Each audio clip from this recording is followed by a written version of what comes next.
Sa bahay pa lang ay makakagawa ka na ng isang masarap na cinnamon roll. Kaya samahan mo ako, tuturo ko sa iyo, tara. At magsisift nga pala muna tayo ng 4 cups na all-purpose flour. Kailangan nating salayin ito dahil kung minsan ang ating harina ay nagbubuo-buo. At pagkatapos nating masala yung ating mga harina ay isusunod natin yung ating 1/2 teaspoon na baking powder at 2 teaspoon na instant yeast. At maglalagay din tayo ng 1/2 cup na sugar at 1/4 teaspoon na salt. Pang balance enhance lang natin sa niluluto, pang tanggal umay ba. So ayan, at maglalagay tayo ng 2 pirasong itlog. Nakaseparate ito ng bowl dahil pinagsama-sama natin yung dry ingredients at yung wet ingredients. At naglagay ako dyan ng 100 grams na tubig at 80 grams na i-buff milk. At hinalo-halo ko pala muna yan, at pag nahalo na, ilalagay na natin dito sa ating dry ingredients.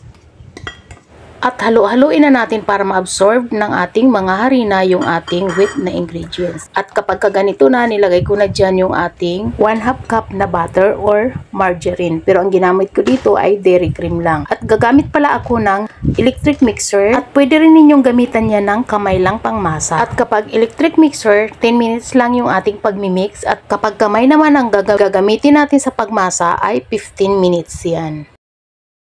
Dito nga pala, tinulungan ko na ng spatula para lahat ng part ay mahalo ng ating electric mixer. At dito trinay ko na kung pwede na. At napuputol pa nga, kaya tinuloy-tuloy ko pa ang magmasa. At dito sa part na to, chinik ko na, okay na, kaya in-stop ko na. At ito na nga, i-rest muna natin yung ating dough ng 1 hour. So nilagyan ko lang dyan ng mantika yung aking kamay at nilagyan ko rin ng mantika yung ating bowl. At tinakpan ko lang yan ng kitchen cloth.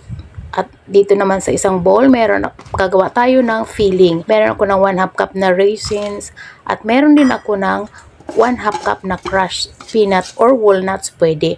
At 1/2 cup na sugar.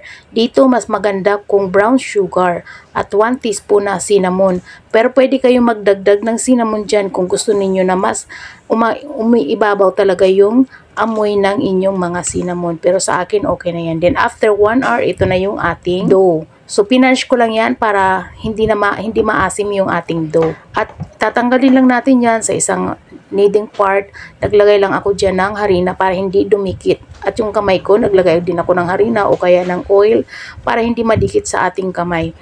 At wag lang natin lalagyan ng maraming harina dahil pwedeng titigas yung ating bread.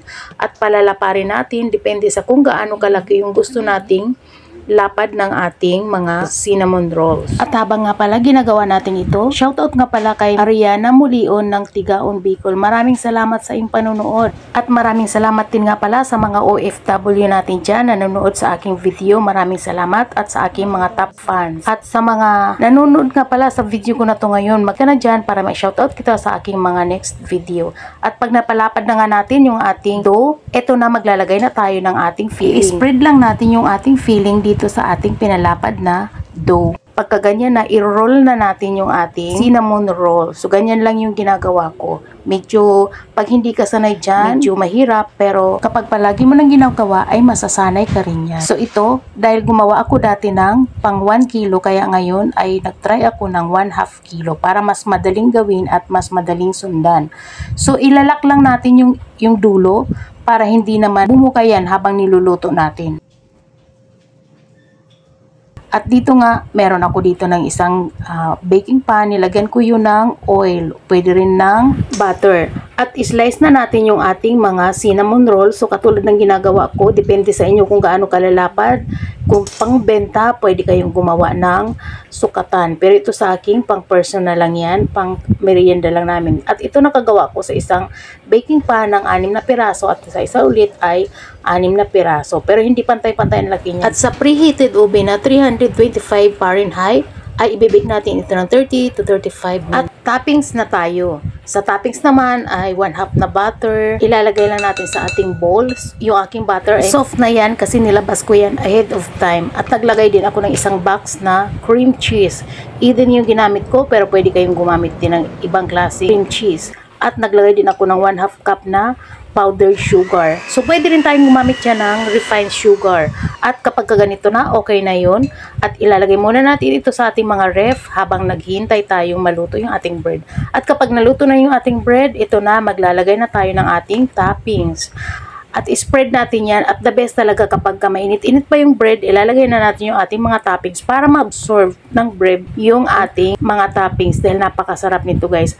At pag natikman ninyo to, ay uulit-ulitin na ninyong gawin to kasi masarap talaga at napakamahal nito sa mga bake shop. At pag-aralan nyo na kasi kapag natutunan ninyo ito, pwede ninyo itong maging start sa inyong mga business. So ayan, ito na.